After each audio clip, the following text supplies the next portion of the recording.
Hey guys, welcome back to Front Row Coasters. Earlier this year, on June 25th, I took a trip to Lagoon Amusement Park in Farmington, Utah.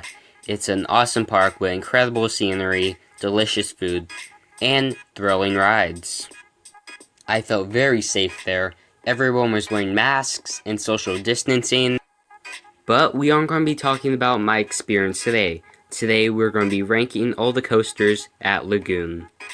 Sadly, due to COVID-19, Jetstar 2 was closed on my visit, so I will not be including it in this list, but I will include every other coaster.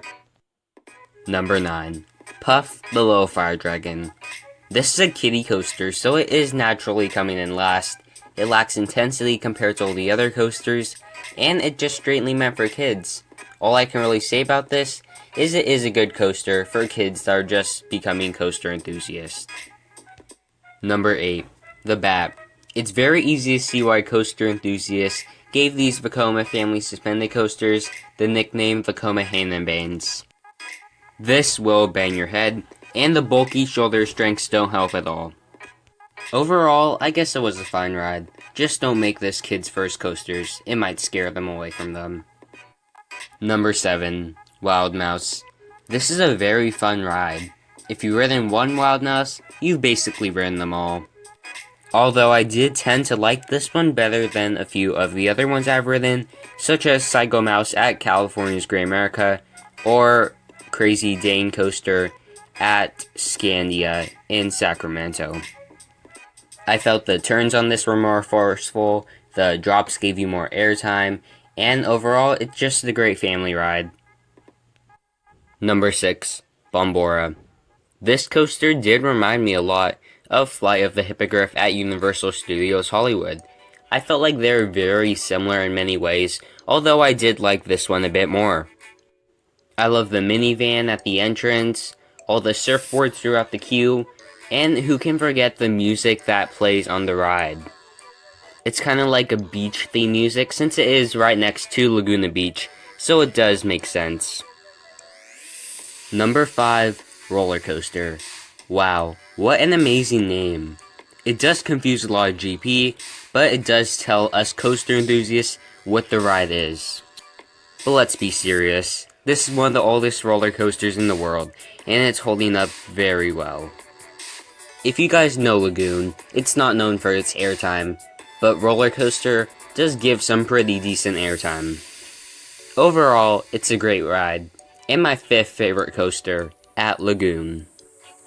Coming in 4th, we have the Mauer Ride Spinning Coaster, Spider.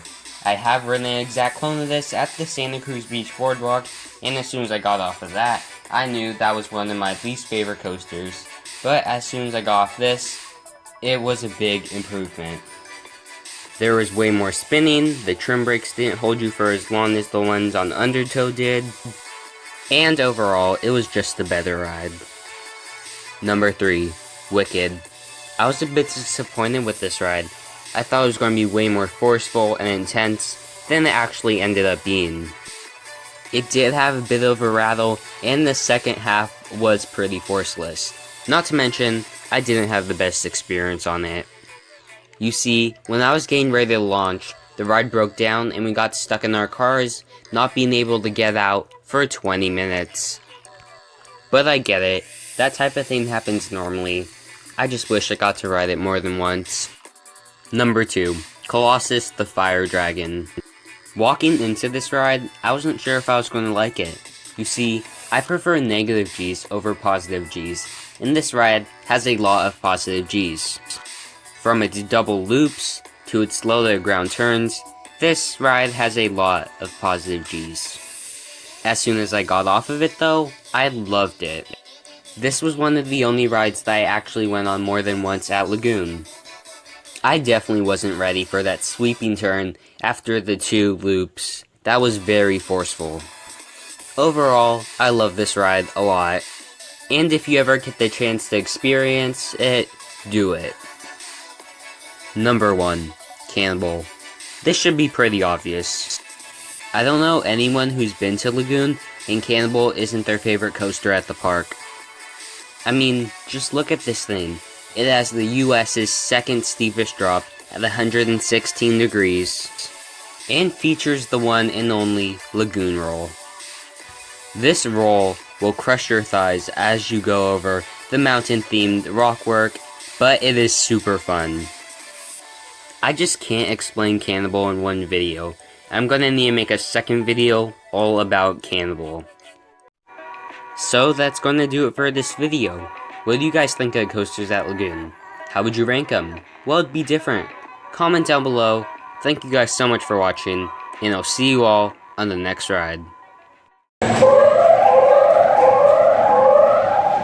Everything here today is a walk-on.